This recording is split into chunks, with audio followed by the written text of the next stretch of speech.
Yeah, and it's in boredom that we find, I think, really our humanity. It's the opportunity for creativity. That's where it's born. This is the Listening Books Podcast. I'm Jessica Stone, and you just heard American voice actress and audiobook narrator Emily Woo Zeller, whose work has earned heaps of awards, including AudioFile's prestigious Golden Voice Award.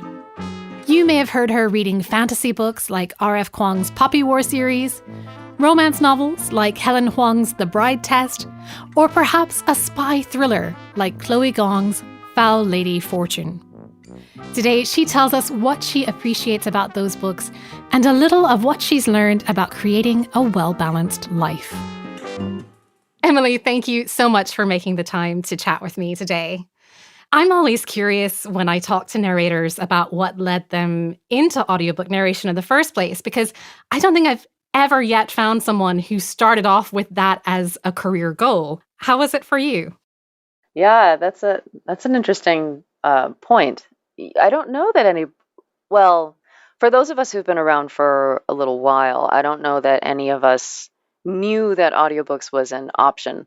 So I think perhaps now, since audiobooks have become much more mainstream and there are more people doing it, and there's been a lot more information about those of us who have been doing it, that one could very consciously step into doing audiobooks as a career goal. And I coach several people who are like that, who have that as an explicit goal of their career. For myself, I have always been a performer, a performing arts performer. I started as a dancer and musician, singer, played some piano and a touch of guitar, um, and got into theater from there. And then was doing a lot of, any kind of stage work I could possibly get my hands on.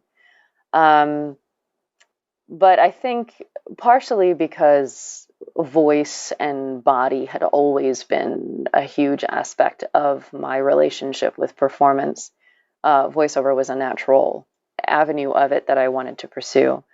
And had the opportunity when I was living in Hong Kong to audition and work for a company that did anime dubbing. Actually, all sorts of other things as well, but their primary thing was anime dubbing.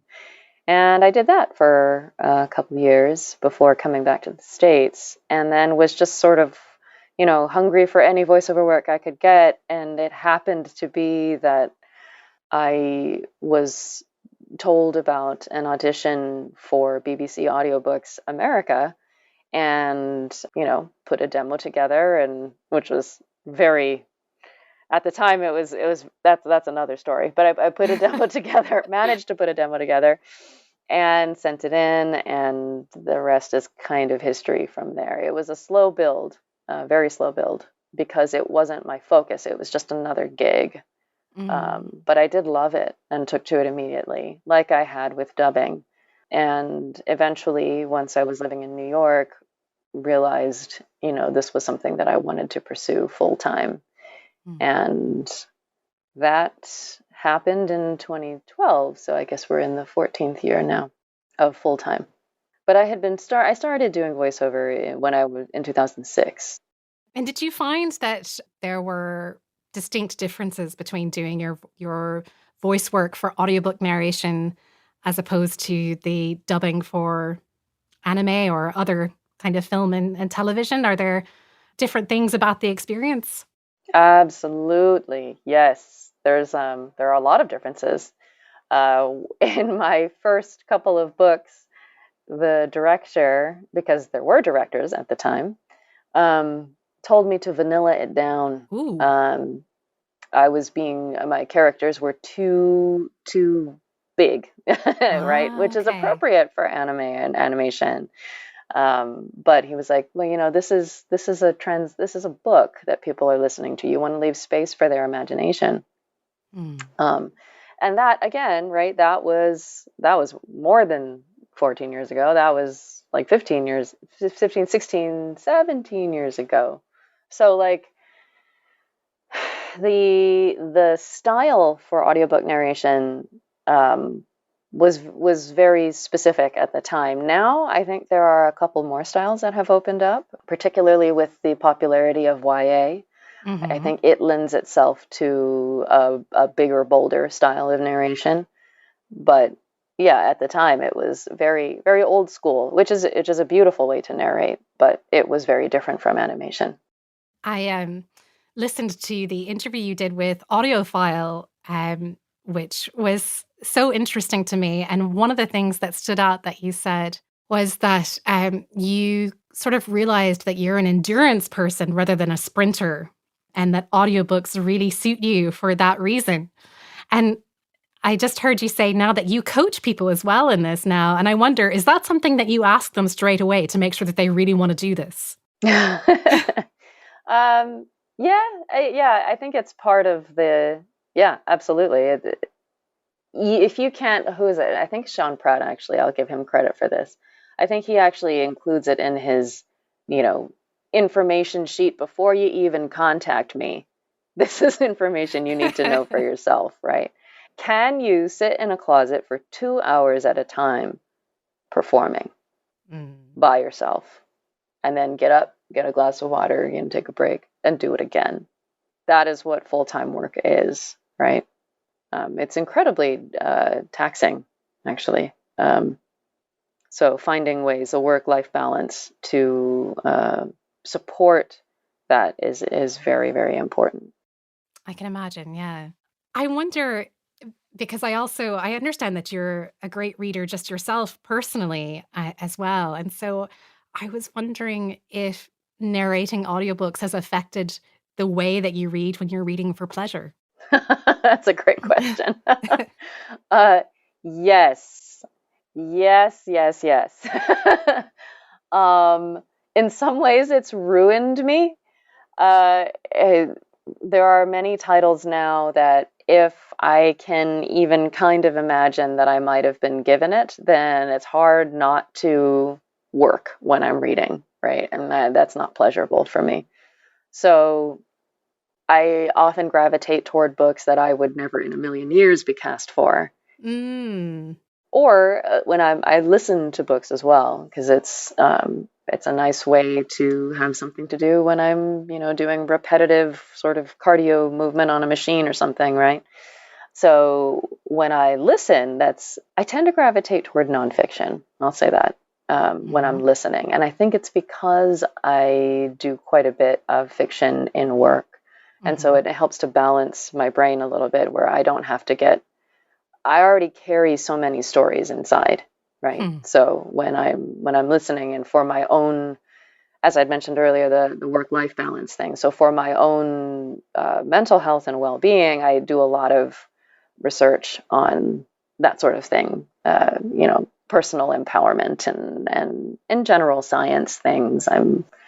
Science was always the other path in my life, and it's a way for me to keep that alive and curious to listen Yeah.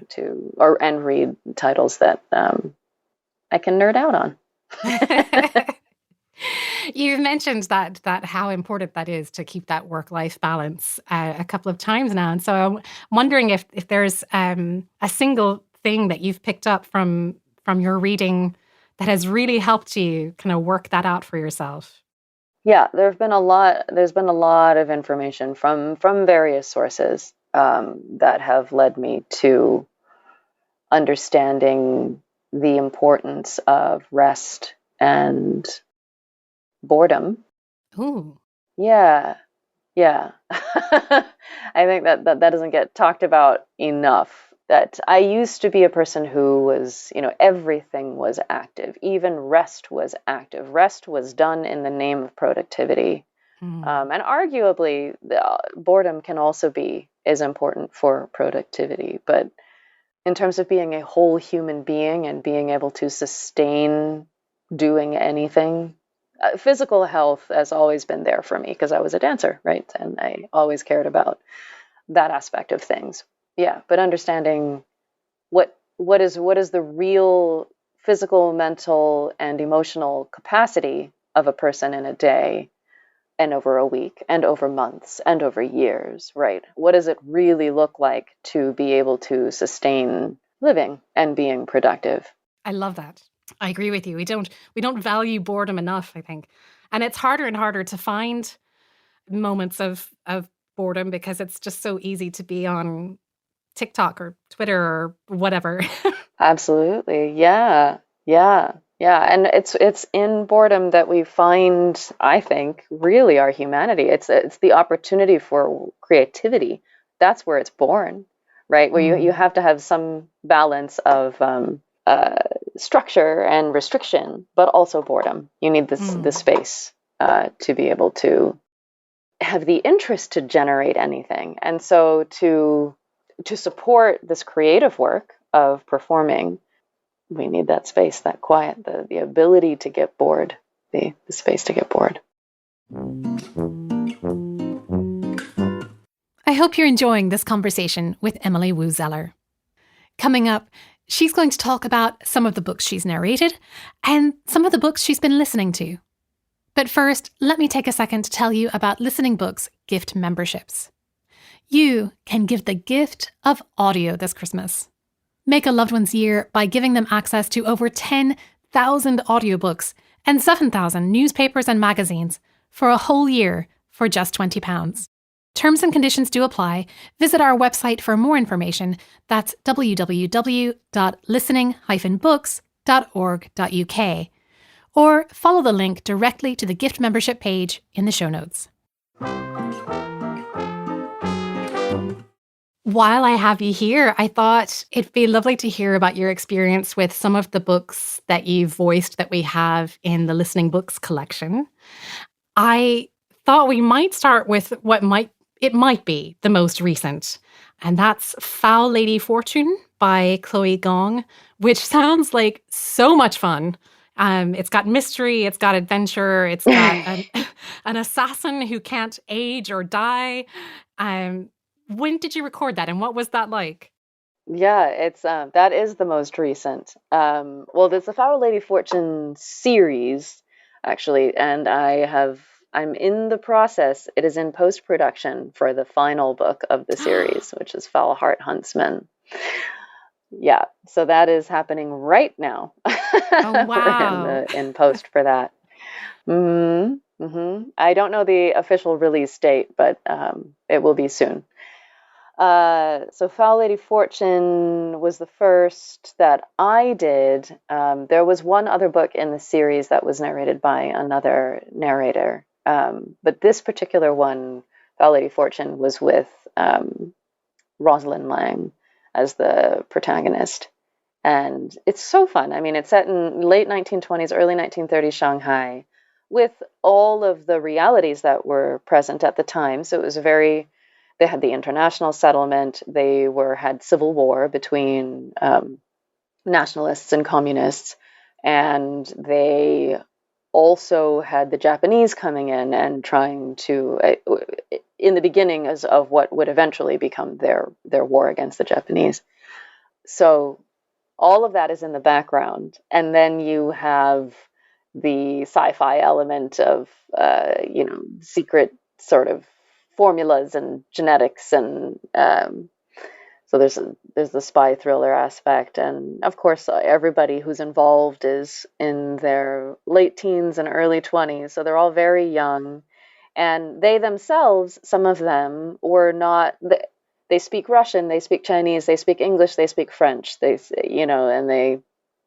Some of them were in boarding school in London and then came back to Shanghai. So it feels very true in its international element for Yeah. Shanghai. And then it's also fantastical because of the sci-fi and spy thriller aspect of it. So it's quite fun. Yeah. And then of course romance too, because Chloe, why not? It sounds like it demands a lot of you as a voice actor as well. Yeah. You kind of there were some moments where it's like, oh right, okay, now we're in romance mode. Oh, now we're in comedy mode. Okay. Oh no, now we're in like dark spy thriller mode. Okay. So it's a little bit of mental gymnastics that had to happen, but yeah, fun. It's fun. It's just really fun. Yeah. Um, Now, you are also known to really enjoy and also do justice to the fantasy and sci fi genres. And as examples, we have R.F. Mm, Kuang's award winning Poppy War series, which of course has been tremendously popular. And on the sci fi side of things, we've also got Yoon Lee's Phoenix Extravagant, yes. which features, among other things, an automaton dragon. Um, what stands out to you? What stands out to you about these series?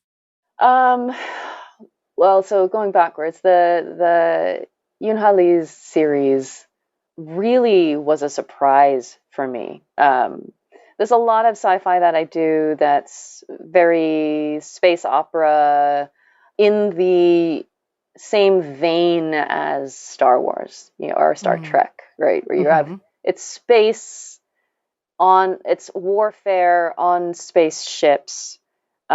The other details, which are very important, are very different. But I'm just talking about the in broad scope, sort of the world that we're dealing with. In Yoon Lee's series, you're very much in another world, like on another planet. Like you're Mm. present in the workings of a stationary world. It's not all stationary. There are also spaceships. There are also, all sorts of battles and things like that. But the way that it was written felt much more of like political intrigue than it was sort of ships at war fighting with each other. There is that Right. element as well. But it just the personal, the interpersonal detail and connections and deceit, and the things that are at play felt so much more sophisticated than some of the other titles that I've read. So I thought it was really beautifully done, and did a wonderful job of just seamlessly incorporating non-binary genders in the characters, um, Mm. as part of the world, and it was not a problem to be talked about. It was not, anything that had Yeah. to be dealt with. It just existed, and it was beautiful, and a Mm. great challenge to me as a performer to try and do that justice. Um, because I am not non-binary, right? I'm cisgendered, and I identify she/her, and I don't take lightly that I was given the opportunity to narrate for them. So Lovely. Yeah. That also sounds amazing. Did you want to say anything about the Poppy War series as well, or would? yes, yes. I don't mean to leave it out. Yeah, Poppy War. Wow, what a saga. There's so much. I mean, the cover art also kind of covers this, but or touches on this, but it just feels so fiery. There's so much Mm. fire in that series, literally, and then also what is driving our main character, Rin, Mm. right? So there's a real sense of passion and justice and devastation, and those I guess that's what I mean by fire. The sort of the things that are driven in that direction, that had that kind of energy, um, and yet it's also a 3 book, a trilogy of how many hours? Dozens of hours, right, of listening, or pages of reading. So it's multifaceted, even though I would say the primary color of the series is fire. Mm. Um, That must have been an intense recording experience. yeah, it was really intense. That's exactly right. It was an intense recording experience, and to know, the Poppy War is Hoang obviously made an entirely new world and entirely different circumstances, for it, but the Poppy War is, loosely based on the Opium Wars Mm-hmm. that happened in China. So it felt really great too to have this type of saga happen in an fantasy Asia. Yeah, that was nice. I think often, and I have been lucky to narrate many books that are set in sort of an alternate Asia, which is so beautiful and such a relief to have somewhere other than an alternate British Isles, which are Right. also beautiful. I mean, don't get me wrong, I love Lord of the Rings just as much as anybody else, right? But when all fantasy is historically in an alternate UK Isles, it's like, right, Yeah. Yeah. there is more to the world, right? There are other places that exist and other histories and other ways to have fantasy. And so it's been so nice to be able to live in those and experience those through the power of literature. Mm. And I thought she did a great job of it.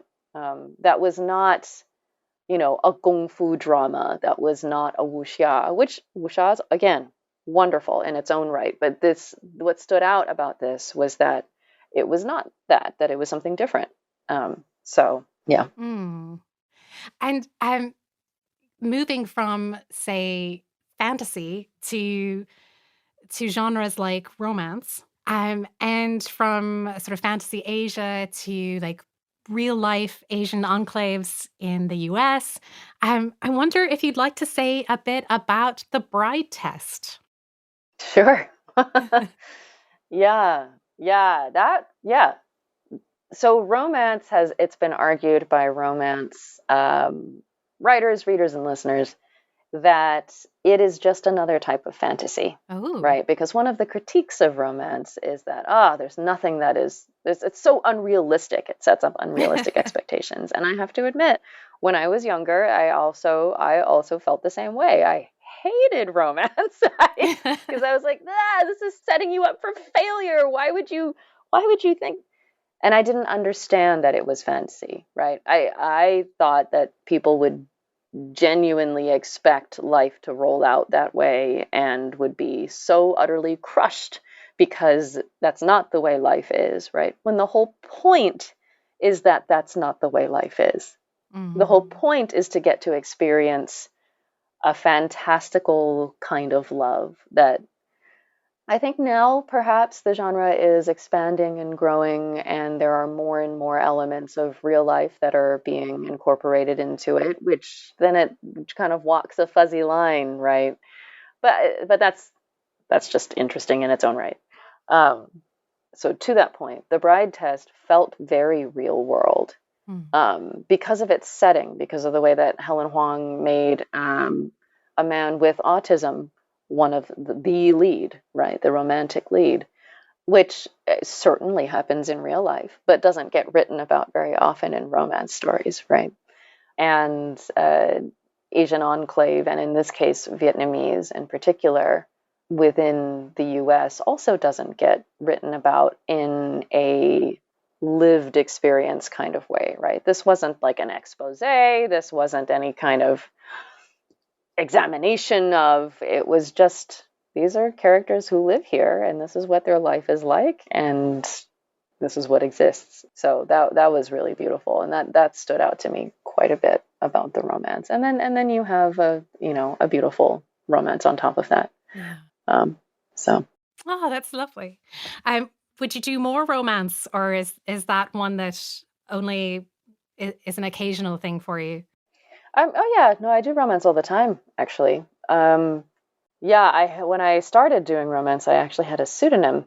It is a convention Yeah. that is often used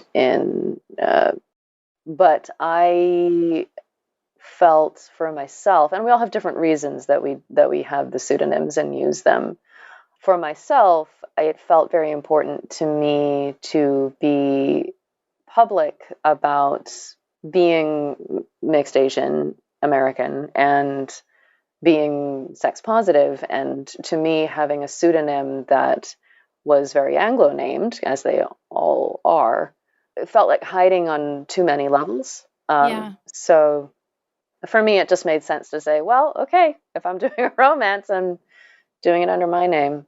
I do still have the pseudonyms for very, very specific types of titles, but for the most part, I do use my name, and I'm not afraid of talking about sex, or narrating it. Yeah, Yeah. and I actually even have my own little fledgling production company with Gabra Zachman, and we Really? actually produce short story romance. Yeah, yeah. It's called Love Bites Originals. Bytes as in computer bytes. And we've now produced 3 series, and they're each somewhere between 5 to 8 episodes of about, 45 minutes, 30, 45 minutes each. And they're beautiful. They've all been written by Gabra. I enjoyed the short format, and I wanted to see more romance that featured a big diverse range of people, from racial and cultural diversity to sexual orientation diversity to age diversity and all sorts of things, right? So we said, well, why don't we just do it ourselves then? So we did, and yeah, we're working on a couple more. So that will slowly build, but it's something that's a passion project. It's not something we do as a full-time gig. So Yeah. It sounds amazing, though. And so, where would people go to listen to the series then? you can actually find it anywhere. We have them up on Audible. We have anywhere you get your audiobooks, you can get our stuff. But if you want just sort of general information, it's lovebitesoriginals.com. And we have a little Instagram page. We have a Patreon if anybody wants to help support. um, yeah, so yeah, I would look up, whatever you're looking up, Gabra Zachman is her name, Gabra. Her last name is Zackman. The first 2 series that we did were called Nice and Naughty, which there are 100 Nice and Naughty series. So Nice and Naughty, Gabra Zachman will get you 2 hours. And then the latest series that we released is called Love at the End of the World, which was written from a woman who is in her 40s, single, living in New York City, trying to find love during COVID. So it really followed. She wrote it in tandem with what was going on. It was one of the ways that it helped her to deal with everything that was happening, and it's really fun and it's hilarious. Yeah. So, and they're all multicast. We've got some great voice actors on all of it. Wow. Wonderful. I can't wait to look those up. That's amazing. Yeah. Now, having talked about all these books, and we do have more that are voiced by you in our collection, I just want to let listeners know, and they are all worth listening to. And I will say, although I try not to fawn over guests, I did notice when I was listening to you read a reaction that I don't have to most narrators. And I'll preface that by saying that that's because normally I don't place a very high value on the voice itself. People often will talk to me about how so-and-so should be a reader because they have a great voice or whatever. And to me, that's the sort of least important thing because there's so much more to it. There's all the nuance of the text that you have to understand and convey. And there's the ability to tell a story and the expressiveness and all of that, which all of those you are great at. But also, your voice is really nice to listen to. And I'm not used to I'm not used to paying attention to that aspect of it so much. But I was listening to you and thinking, I would listen to her read me anything. So I'm just saying that to listeners. You can actually search our collection by searching for Emily Woo Zeller, and you can see all the books that she's narrated that we have in the collection. Any of them, absolutely any of them, are worth borrowing. For one thing, you get really good quality books as well to read. Like at this stage in your career, you're not getting past the rough stuff. You're getting past some really good quality literature as well. Absolutely. Yeah. Yeah. Yeah. I'm very grateful for that. Yeah. But that's that's very sweet of you to say, and that's very astute. It is a thing that the quality of the voice is in fact the least important thing in voiceover. But it's also nice to have that. Um, yeah. Yeah. I think the question that I was leading up to and got completely sidetracked on was, with all of these books under your belt, having read hundreds of them now, are there any authorial habits that make your job harder or conversely easier? Do you know what I mean? Mm, yeah. Yeah. You mean in the writing of the text itself or in the process of recording the book? Ooh, I meant the first one, but actually both are really interesting to me. So whichever you have a good answer for. Yeah. In the writing of the book itself, I would say so. The classic story for a lot of narrators is we all know somebody who this has happened to, where you didn't read the entire book beforehand, and therefore you didn't find out until the second to last page that so and so had a Scottish brogue, and you didn't give them that for the entire book. Now, it is the responsibility of the narrator to know the book before you get started. However, I think from a reader's perspective, I I want to know, if a character has that particular color to them, they have a particular dialect or accent. I'd want to know that early on. Why is that being thrown in 2 pages from the end, or midway through the book? Yeah. So that's something. Like, it's nice to have those kinds of broad strokes of a character right up front. Yes. Yeah.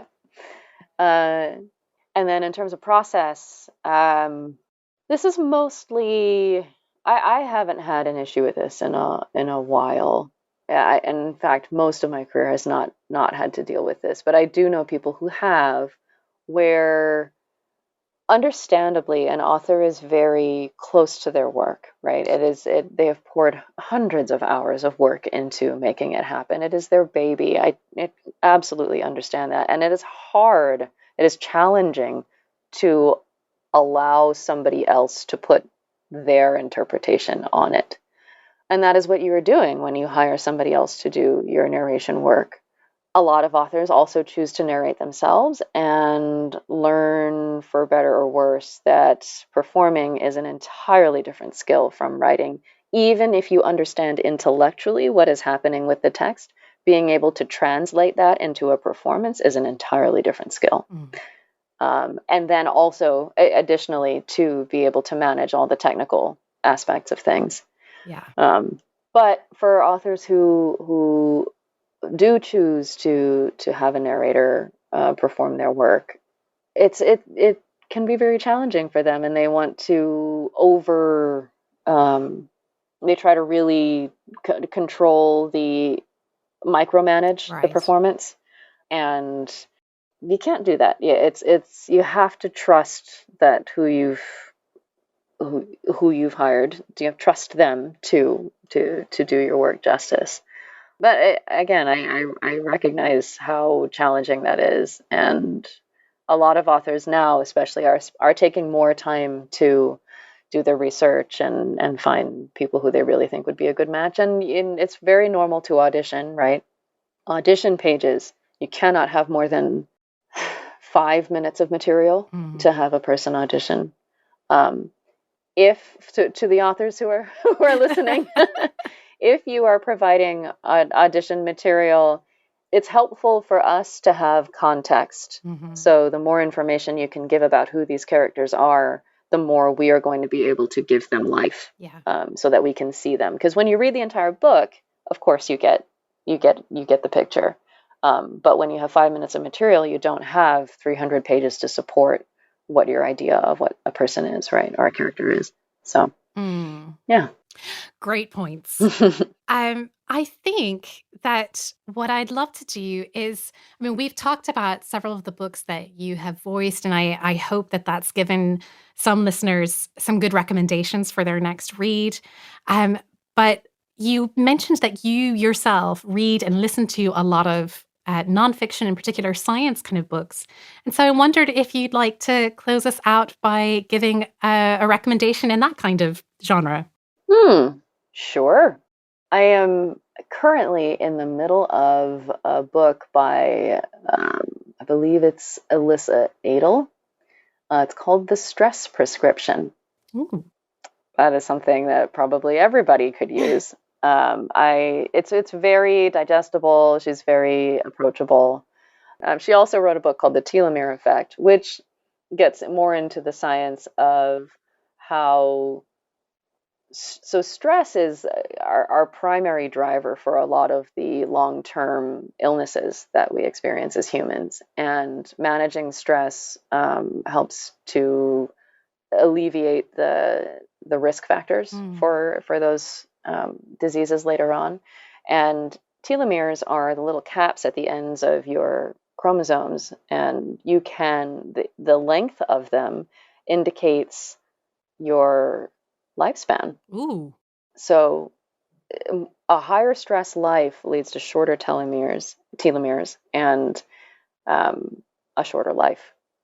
So now I haven't listened to The Telomere Effect yet. It's next in my queue after Stress Prescription. See, now I'm stressing about how long my telomeres are.